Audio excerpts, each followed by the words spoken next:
म आज हजुरहरूलाई एकदमै जरुरी कुरा भन्छु, ध्यान दिएर सुन्नु होला, नत्र यहाँ आएर पछुताउनुपर्छ। यदि हजुरहरू बच्चाको भिजा एप्लाई गर्दै हुनुहुन्छ र हजुरको चाहिँ एउटा सिङ्गल चाइल्ड छ र नेपालबाट लिएर आउँदै हुनुहुन्छ या बच्चाको भिजा आइसक्यो र लिन जाने प्रोसेसमा हुनुहुन्छ, नेपाल जाँदै हुनुहुन्छ भनेदेखि यो भिडियो हजुरहरूको लागि। म उहाँहरूलाई, यो सबै प्यारेन्ट्सहरू जसको चाहिँ एउटा मात्र बच्चा छ र नेपाल लिन जाँदै हुनुहुन्छ भनेदेखि यो भिडियोहरू उहाँहरूलाई डेडिकेट गर्न चाहन्छु। एउटा मात्रै बच्चा लिएर आउँदै हुनुहुन्छ भने कृपया रोक्नुहोस्, साथमा अर्को पनि साथी लिएर आउनु होला। साथीहरू साथी नभएर राजेश्री मसँग दिनकै फाइट खेल्छ। साथी चाहियो रे, कसको बच्चा समात्न जाउँ म, साथी चाहियो कहाँ जाउँ म, कसको छोराछोरी समातेर लिएर आउनु मलाई खेलाउनको लागि। यसरी एक्लै बच्चा लिएर आउनुभयो भने टपक्क टिपेर फरक्क फर्केर नेपाल जान पनि बनाउँछन्। त्यही भएर उतैबाट बरु कसैको बच्चा लिएर आउनुभयो भने धर्म एकछिन भन्दैछु क्या ल, एकछिन म भन्दैछु। साथी बिनाको एक्लो सन्तान लिएर नआउनु। यहाँ आए पछाडि यिनीहरूले धुरुक्क रुवाउने बनाउँछन् साथीहरू। यो नकफुलीले पनि मलाई रुँदै हिँड्ने बनाइसकि साथी चाहियो भनेर। साथी चाहियो भने त नेपाल जानुपर्छ। जाऊ, यहाँको साथीसँग बोल्न पनि त आउनु परेन हजुरलाई र घाम चर्केको। ल बाई। यो कुरा छोटो मिठो थियो साथीहरू, बुझ्नेलाई श्रीखण्ड, नत्र नबुझ्नेलाई के जातिको बिडो होला जस्तो छ। नै कस्तो राम्रो देख्यो हजुर त।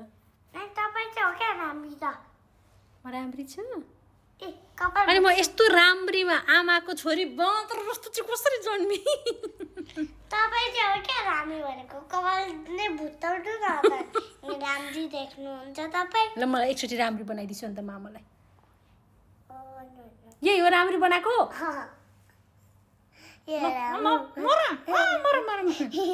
यस्तो नकल। मेरो छोरी साह्रै फटा छिन् कि, एकदमै फटा है। कहाँ नभएको छुच्ची खाने बेलामा पनि एकदमै झगडा गर्ने है। भने नमान्ने बा आमाले टपक्क टिपेर नेपालै पठाइदिनु जस्तो साथी पनि कोही बन्न मान्दैनन् है यो बाँदरसँग त।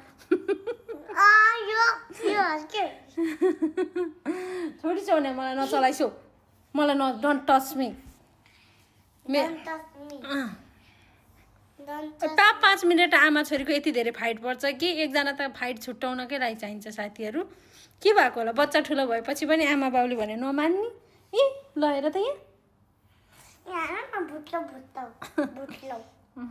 तिमी सबैभन्दा नट्टी छोरी हो। तिमी ब्याड गर्ल।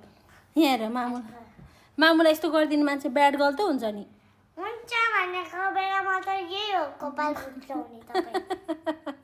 यो बाँदर हो, बाँदर। बिहानदेखिबाट रेडी भएर बसेछ, साथी हेरेर आउँछ अरे।